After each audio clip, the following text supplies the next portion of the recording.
Jemaat yang dikasih Tuhan, mari kita belajar bersama dari pembacaan Alkitab saat ini. 1 Korintus 1 ayat 4 sampai ayat yang ke-17.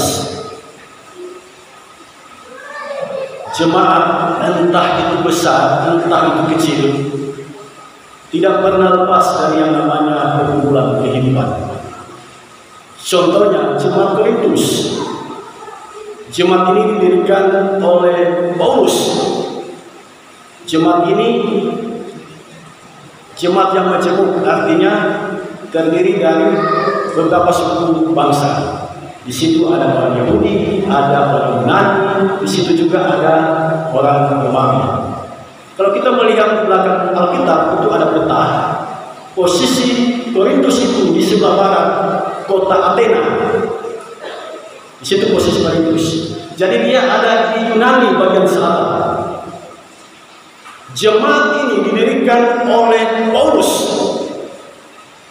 Jemaat di kota Korintus ini, Korintus nama sebuah kota, yang mana pada waktu itu menjadi pusat pendidikan, pusat kebudayaan, dan pusat perdagangan. Nah, jemaat yang besar ini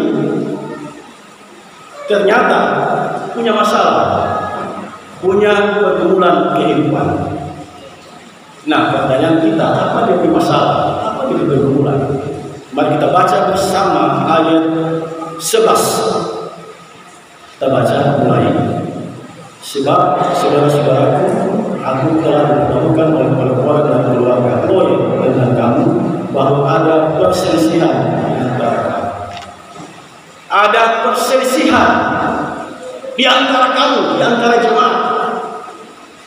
Saya mencari tahu perselisihan ini sebenarnya apa.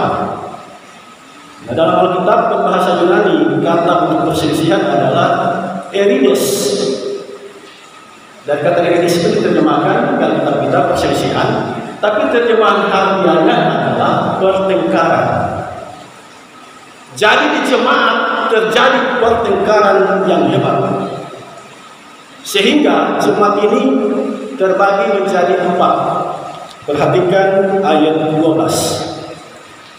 Ada yang menyebut dirinya golongan Paulus, yang kedua golongan Apolos, yang ketiga golongan Kefas, yang keempat golongan Kristus. 4 kelompok ada di jemaat Korintus. Kalau kita bahasa hari-hari ada 4 kubu di jemaat Korintus. Apa sebenarnya akar permasalahannya? Ternyata di jemaat itu ada suatu pikiran yang memandang ada yang lebih penting, ada yang lebih berpengaruh, ada yang lebih hebat di jemaat itu dibandingkan yang lain. Nah, siapa itu? Ada yang bilang Paulus. Sebab Paulus ini dia yang mendirikan jemaat ini. Dia hebat dalam hal menggembalakan orang. Tapi ada yang bilang bukan Paulus. Coba lihat cara dia berkhotbah. Kalau kita baca kisah para rasul pasal 20, kan ada yang jatuh dari jendela ketika Paulus sedang mengajar. Nah, nama laki-laki itu Eutikus.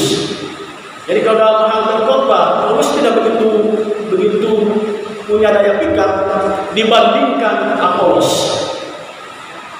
Paulus punya talenta mendirikan jemaat, menggembalakan jemaat.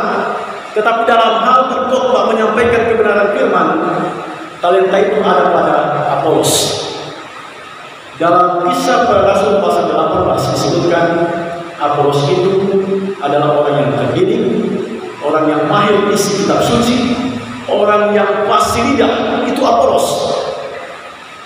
Jadi 2 pribadi yang punya talenta yang berbeda. Tapi ada yang mengatakan, bukan 2 orang itu yang hebat sebenarnya. Ada 1, Kefas. Kefas itu yang terbilang Simon Petrus. Kenapa dia dikatakan hebat? Karena dia adalah murid langsung dari Tuhan Yesus. Dia yang langsung mendengar pengajaran Yesus, jadi dia hebat.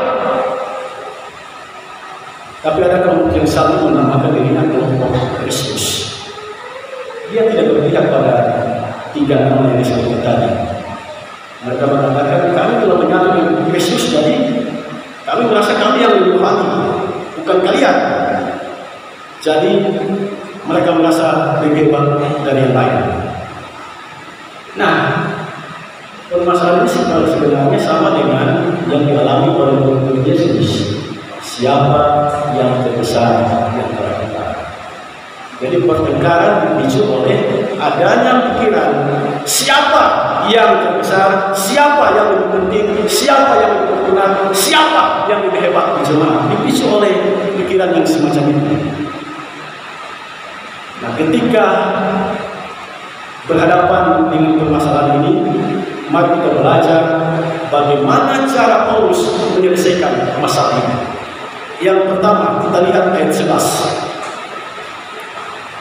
Di ayat 11 disebutkan Paulus sebenarnya tidak tahu masalah ini. Paulus sebenarnya tidak tahu bahwa di kota Korintus, di jemaat Korintus, ada 4 golongan ini. Paulus itu diberitahu oleh Chloe. Usai Chloe, sampai Chloe. Chloe itu seorang perempuan yang terkemuka di jemaat Korintus. Jadi Chloe yang kasih tahu Paulus, kenapa jemaat saudara kotak-kotak? Ada yang bilang kami golongan Paulus, ada yang bilang kami golongan Apolos, ada yang bilang kami golongan Kefas, lalu ada satu yang bilang kami golongan Yesus. Nah, cara Paulus dalam usaha menyelesaikan masalah ini yang pertama adalah dia mendengar informasi, dia menceritakan informasi apa sesungguhnya yang terjadi di jemaat ini. Ini menjadi catatan penting bagi kita. Kalau kita mau menangani sebuah masalah, mesti tahu dulu informasi sebanyak-banyaknya. Kalau tidak, nanti akan ada keberpihakan. Kalau tidak, maka apa yang kita kerjakan itu tidak sampai ke dalam permasalahan. Jadi yang pertama, kita harus banyak mendengar. Itulah sesungguhnya mengapa Tuhan menciptakan 2 telinga, 1 mulut. Kenapa 2 telinga, 1 mulut? Banyak mendengar, tetapi lambat bicara. Tapi sekarang ada banyak orang seolah-olah dia punya 2 mulut, cepat mendengar, cepat bicara. Yang seharusnya, masih ingat pesan Paulus, kita cepat mendengar, lambat bicara. Nah, itu yang pertama. Paulus cepat mendengar setelah dia mulai informasi itu baru dia menulis surat ini. Yang kedua, cara Paulus menyelesaikan masalah, kita lihat ayat 5 dan 7. Apa yang dilakukan oleh Paulus di sini? Paulus memuji jemaat Korintus. Paulus memuji, ini jemaat yang kaya dalam perkataan, jemaat yang kaya dalam pengetahuan, jemaat yang kaya dalam hal karunia. Ini yang Paulus katakan. Ini menarik saudara sekalian. Acap kali kita bermasalah karena kita langsung berkorban permasalahannya, kita langsung memberikan komentar tanpa terlebih dahulu memberikan penghargaan kepada orang itu. Banyak orang tertutup pada kita, tidak mau terbuka pada kita karena apa? Kita kurang memberikan penghargaan, kurang memberikan penghormatan kepada orang itu. Yang Paulus lakukan adalah dia puji jemaat ini. Jadi dia tidak melihat kekurangan jemaat ini, dia tidak melihat apa yang kurang di jemaat ini, tapi yang dia lihat adalah kelebihan jemaat ini. Jemaat ini kaya dalam perkataan, kaya dalam pengetahuan, dan kaya dalam hal karunia. Yang ketiga, ayat 10 kita baca. Ayat 10 mulai. Tetapi aku menasihatkan kamu saudara-saudara demi nama Tuhan kita Yesus Kristus, supaya kamu setia sekarang dan jangan ada perpecahan di antara kamu, tetapi sebaliknya supaya kamu tetap bersatu dan sehat di sini. Yang ketiga, Paulus menasihati. Apa yang dilarang oleh Paulus dalam ayat 10? Anda sudah temukan apa yang dilarang? Jangan ada perpecahan di antara kamu. Jangan ada perpecahan. Kata perpecahan ini diterjemahkan dari kata skismata. Arti-artiannya adalah pembelahan. Jangan ada pembelahan di antara kamu. Itu skismata bahasa Indonesia. Diterjemahkan di sini perpecahan. Nah, orang yang melakukan tindakan yang menyebabkan jemaat terpecah belah, yang menyebabkan jemaat terpisah, itu namanya skismatik. Boleh ucap? Apa mesti mengucapkan? Skismatik. Lagi, skismatik. Lagi, skismatik. Skismatik. Apa itu skismatik? Orang yang memecah belah, orang yang memisahkan diri dari persekutuan, itu skismatik. Jadi pemisahan, pembelahan dalam jemaat itu terjadi kalau di situ ada skismatik. Ada dua skismatik. Yang pertama dia menghasut, dia memprovokasi. Itu yang orang bilang kalau ada dia juga jadi tukang kompor di situ, memanas-manasi. Itu skismatik. Dan itu potensi terjadinya perpecahan di jemaat. Satu. Itu skismatik yang aktif. Tapi ada skismatik yang pasif. Dia tidak menghasut, dia tidak memanas-manasi, tetapi tanpa angin, tanpa hujan, so hilang dari persekutuan.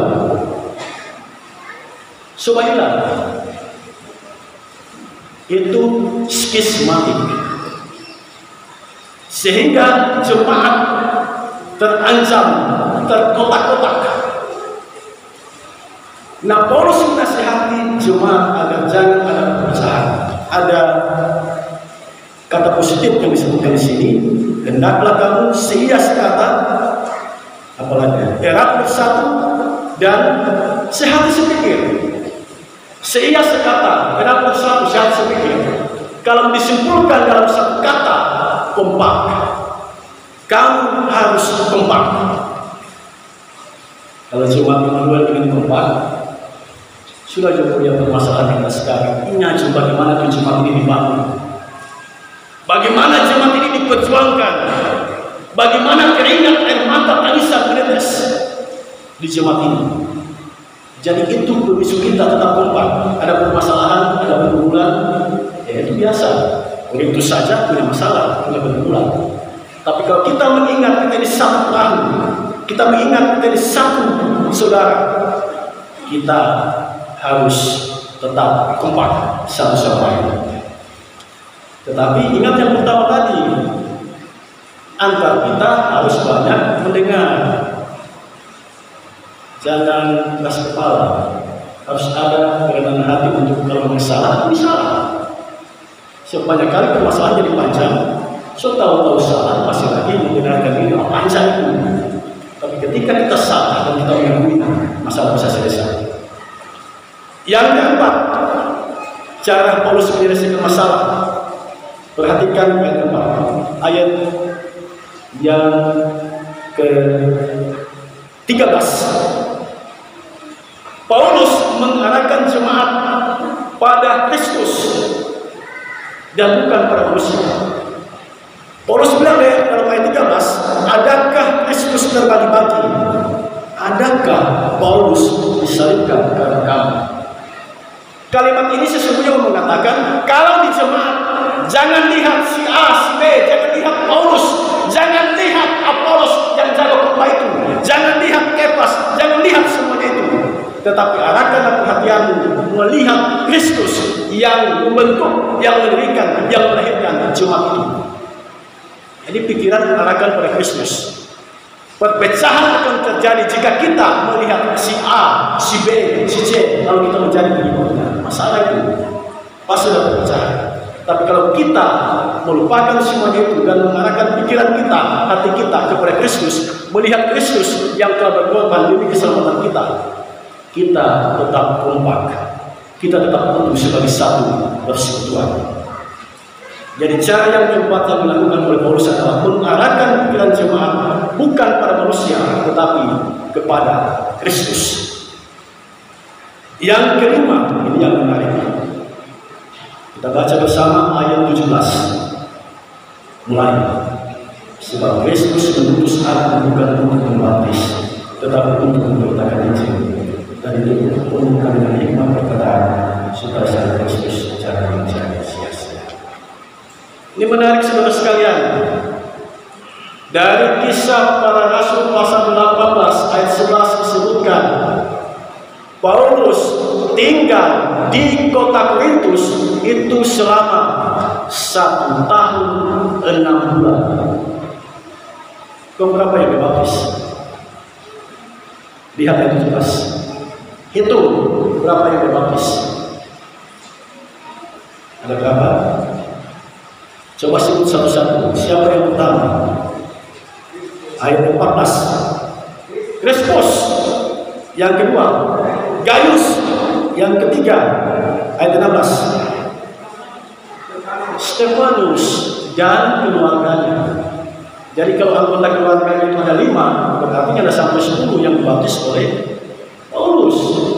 Padahal dia memberitakan Injil di jemaat itu, dia tinggal di jemaat itu selama 1 tahun 6 bulan. Mengapa sampai Paulus tidak dibaptis? Alasannya disampaikan dalam ayat 17.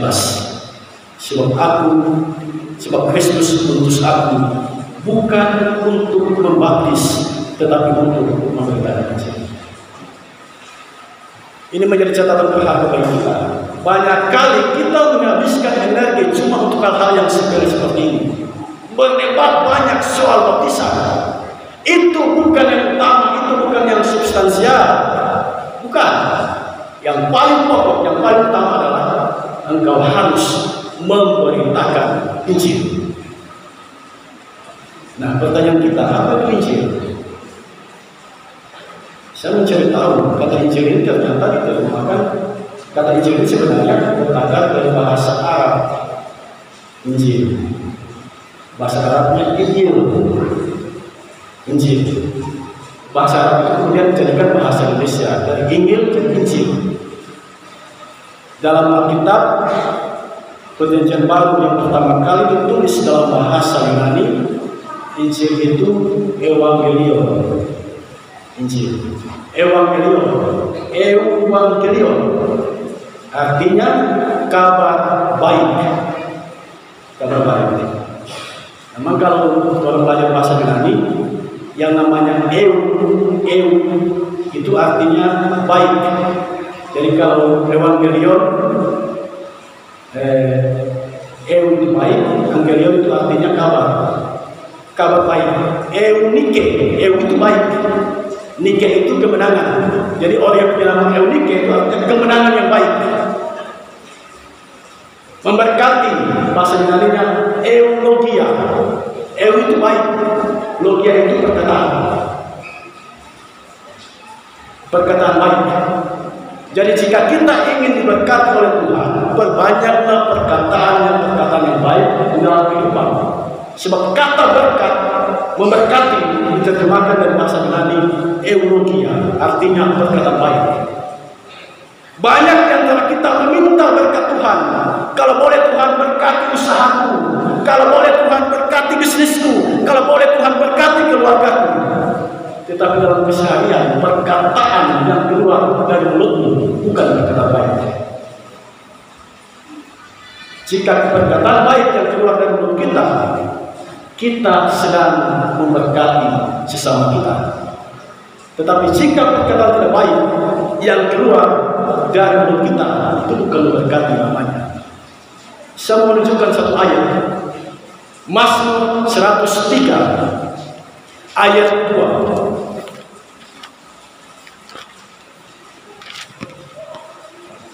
Mazmur 103 ayat 1 dan 2. Ada yang sudah temukan langsung membacakan bagi kita semua, atau kita baca bersama. Mazmur 103 ayat 1 dan 2. Mulai. Pujilah Tuhan, hai jiwaku. Pujilah namanya yang kudus, hai segenap batinku. Pujilah Tuhan, hai jiwaku, dan janganlah lupakan segala kebaikan. Kata pujilah di situ, kalau kita lihat Alkitab pertama kali ditulis dalam bahasa Israel, bahasa Ibrani, kata pujilah di situ adalah baruk. Baruk itu artinya memberkati. Kalau kita melihat Alkitab terjemahan King James Version dalam bahasa Inggris, kata baruk itu diterjemahkan bless. Jadi berkatilah Tuhan, hai jiwaku. Apa artinya itu? Ucapkanlah kata-kata yang baik tentang Tuhan. Nah, karena memberkati adalah mengucapkan kata-kata yang baik, maka terhadap Tuhan kita sampaikan kata-kata yang baik, dan terhadap sesama juga kita harus belajar mengucapkan kata-kata yang baik. Kemudian muncul masalah di sini. Undang pendeta, kalau dia bikin sakit hati Pak kita, boleh kita mengucapkan kata-kata yang baik. Dari sinau sini, sakit tapi hati. Bagaimana kita mengucapkan kata-kata yang baik? Dia telah melukai hati saya, menginjak-injak harga diri saya. Saudara sekalian, kalau mengikuti Yesus kita mengikuti hatiku adalah raja, engkau pasti gagal. Tetapi jika engkau mengikuti Yesus, hatinya Tuhan yang berkuasa atas hatiku, kuasanya Tuhan yang berkuasa atas hatiku, kehendaknya Tuhan yang berkuasa atas hatiku, ubah jalan itu, ubah jalan. Itulah sebabnya dalam Markus 8 ayat 34 Yesus bersabda, setiap orang yang mau menemui aku, dia harus menyangkal dirinya. Apa yang disangkal? Itu yang kalimat tadi, hatiku adalah rajaku. Sangkal menyangkal dirinya, memikul salibnya, dan mengikut aku. Nah, Paulus mengajak jemaat berfokus pada menjadi pemberita Injil. Artinya, dalam keseharian hidup, mengucapkan kata-kata yang menyenangkan, yang menyukacitakan. Dalam keseharian hidup tetap memberitakan bahwa Yesus adalah Tuhan dan Juru Selamat. Dari sini kita mengerti pesan firman Tuhan saat ini adalah yang pertama, pelihara kebutuhan jemaat. Jemaat ini dapat tetap utuh, dapat tetap pelihara kalau kita mengarahkan perhatian kita pada Kristus. Itu bisa utuh. Tapi kalau kita mengarahkan perhatian kita pada hati kita yang terluka itu, yang disakiti itu, kita sulit melakukan itu. Yang kedua, jadilah pemberita Injil Kristus, pembawa sukacita bagi sesama. Nah, dengan memahami pesan ini, maka kita dapat menarik sebuah pelajaran bahwa yang Tuhan inginkan dari kita adalah tetap menjaga kebutuhan jemaat.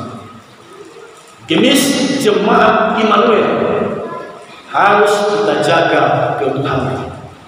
Dan memang ini tidak mudah sebab yang hadir di jemaat ini dari latar belakang yang berbeda. Ada yang pendidikannya tinggi, ada yang pendidikannya rendah.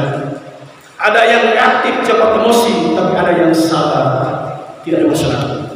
Ada yang suka bicara, ada yang pendiamnya tampil. Macam-macam. Nah, kita dipanggil oleh Tuhan untuk memelihara persekutuan ini dan mencegah jangan sampai terjadi pembelahan terhadap persekutuan ini.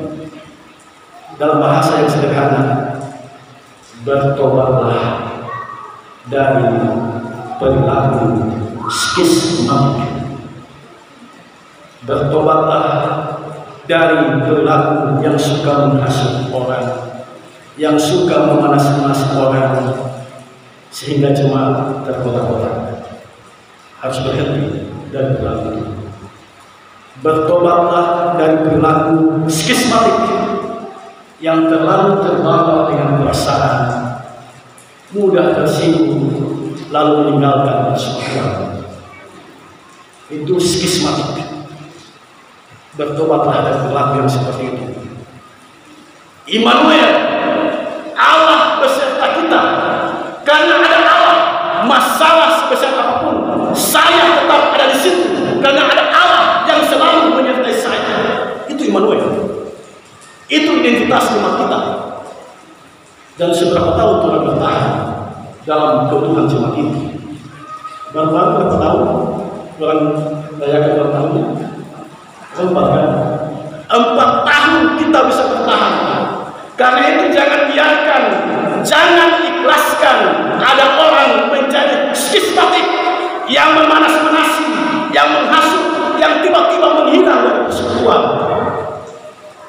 Dulu kita bisa bersama, dan sampai sekarang kita bisa bersama.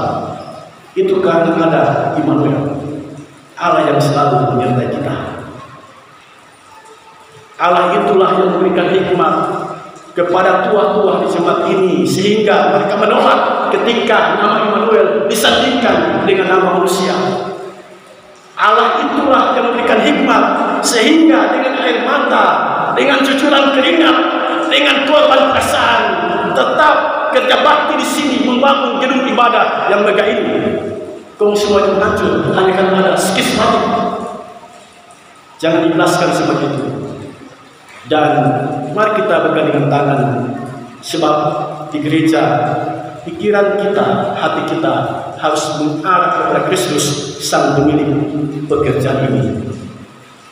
Mari bangun jemaat ini dengan menjadi pemberita Injil, pembawa kabar sukacita bagi siapapun, melalui kata-kata kita, melalui perilaku kita. Jika itu kita lakukan, sadar ataupun tidak, engkau sedang menyelamatkan jemaat ini. Engkau sedang menjaga jemaat ini. Engkau menjadi pelindung jemaat ini. Itulah eulogia, itulah memberkati, itulah perkataan-perkataan baik yang akan keluarkan sehingga jemaat ini tetap terpelihara. Jika engkau menjadi pembawa kabar sukacita, menjadi pemberita Injil, engkau menjadi berkat bagi siapapun yang engkau jumpai. Amin.